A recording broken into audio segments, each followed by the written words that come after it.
आपके मन में क्या विचार आता है जब आप क्रिस्टलाइज्ड, दानेदार या सेमी सॉलिड हनी देखते हैं? हो सकता है कि आप भी उसे नकली या मिलावटी शहद समझें। इसका कारण प्रचलित धारणा है कि असली शहद नहीं जमता, जबकि वास्तविकता इससे परे है। वास्तविकता ये है कि शहद का दानेदार होना एक प्राकृतिक गुण है।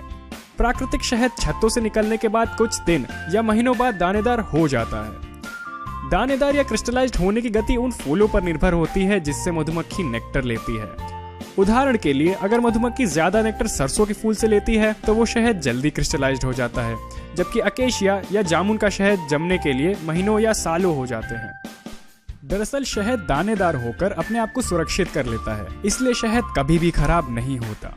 इजिप्शियन पिरामिड में पाया गया शहद 3000 साल बाद भी खाने लायक था। हाँ, वो शहद क्रिस्टलाइज्ड रूप में ही मौजूद था।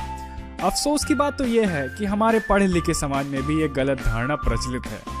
वो भी क्रिस्टलाइज्ड शहद को नकली या मिलावटी समझते हैं, जबकि शहद के हर लेबल पर इसके बारे में लिखा होता है। इस गलत धारणा के कारण बाजार में कुदरती शहद मिलना कठिन हो गया है। जो लोग प्राकृतिक शहद बेचते हैं वो परेशान हैं, जबकि जो लोग सिंथेटिक या डीनेचर्ड शहद बेचते हैं वो खुश हैं। अक्सर कमर्शियल ब्रांड्स प्राकृतिक शहद बेचना पसंद नहीं करते। शहद को क्रिस्टलाइजेशन से बचाने के लिए शहद को गर्म किया जाता है, अल्ट्रा फिल्ट्रेशन किया जाता है और उसमें रसायनों का उपयोग भी किया जाता है, या सीधे नकली शहद जैसे कॉर्न सिरप या राई सिरप का उपयोग करते हैं, जो कभी भी क्रिस्टलाइज नहीं होता। हाल ही के डेटा के अनुसार भारत से 90% सरसों का शहद निर्यात होता है।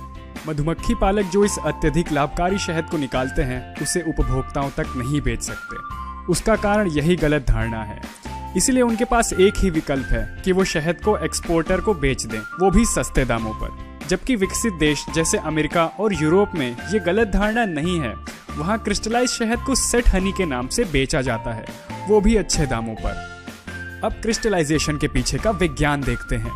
शहद मोनोसैकेराइड्स का एक सुपर सैचुरेटेड मिश्रण है जिसे डेक्सट्रोज और लेव्युलोज कहते हैं। इनकी मात्रा 70% से अधिक होती है। जब शहद मोम से बने हुए स्वच्छ छत्तों में होता है तो वो तरल पदार्थ होता है, क्योंकि मधुमक्खी छत्ते का तापमान लगभग 35 डिग्री बनाए रखती हैं। जब शहद को छत्ते से बाहर निकाला जाता है तो डेक्सट्रोज, जो कम सॉल्युबल होता है, मिश्रण से क्रिस्टल के रूप में अलग होना शुरू हो जाता है, जो सफेद या हल्के रंग का होता है। ये क्रिस्टलाइजेशन या दानेदार होने की गति 4 फैक्टर पर निर्भर होती है, जिसमें सबसे प्रथम है फूलों का प्रकार, क्योंकि हर फूल के नेक्टर में डेक्सट्रोज और लेव्युलोज की मात्रा अलग अलग होती है।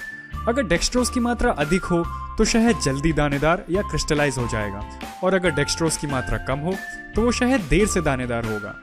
दूसरा महत्वपूर्ण फैक्टर शहद में पाए जाने वाले इम्प्योरिटीज हैं, जैसे डस्ट, पॉलन और वैक्स पार्टिकल्स, जो न्यूक्लियाई ऑफ क्रिस्टलाइजेशन बन जाते हैं और शहद को जल्दी जमाने में मदद करते हैं। टेम्परेचर भी एक महत्वपूर्ण फैक्टर है। कम तापमान शहद को जल्दी जमाता है, इसीलिए विश्व के किसी भी शहद के लेबल पर लिखा होता है कि शहद को फ्रिज में ना रखें, क्योंकि शहद को फ्रिज में रखने पर शहद जल्दी क्रिस्टलाइज हो जाता है।